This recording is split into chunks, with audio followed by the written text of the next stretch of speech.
Hi, here are two more examples for you. Okay, so if we look at this one that we see right here, we can say that the center is going to be the opposite by the x and the opposite by the y. We know underneath the x, we're going to take the square root of 16, and that's going to be 4. And if it's underneath the x, we go left and right, because remember the x-axis goes left and right. That's a little trick.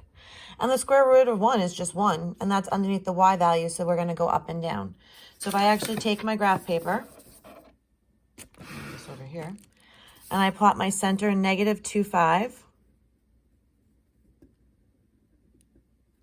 left, right, 4,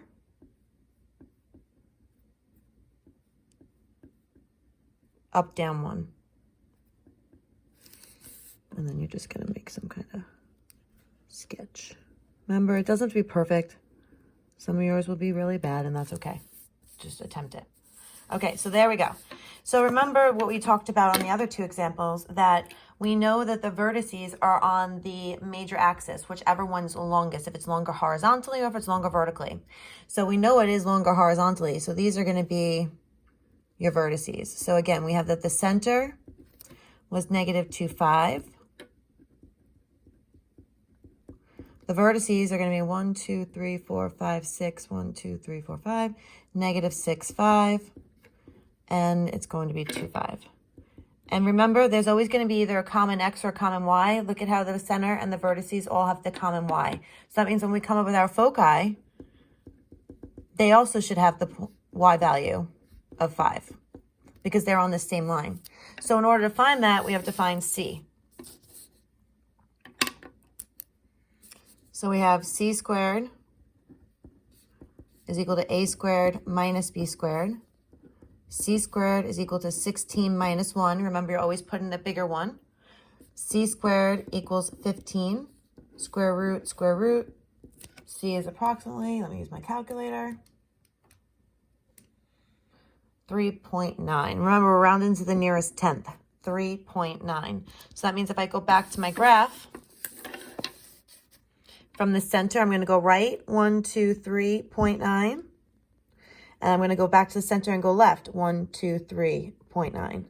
Now remember, what we're doing is we're going from the center. So we have to take this -2, this x value, and we had to add the 3.9, and we had to subtract the 3.9. So if we do -2 plus 3.9, we end up getting 1.9. And if we do -2 minus 3.9, we get -5.9. And that would be the coordinates of the foci. All right, let's do one more. So that was example 3. Here's example 4. So now on this one, the center, well, there's no number by the x. So if there's no number, we use that to be 0. And the opposite by the y is -1. Underneath the x is what we go left to right.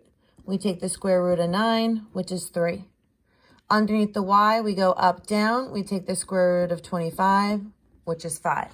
So we're going to start at 0, -1.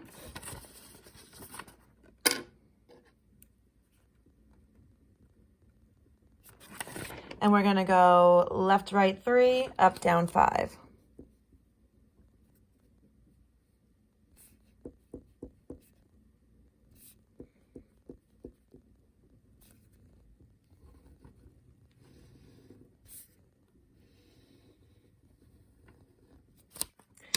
So our center was 0, -1.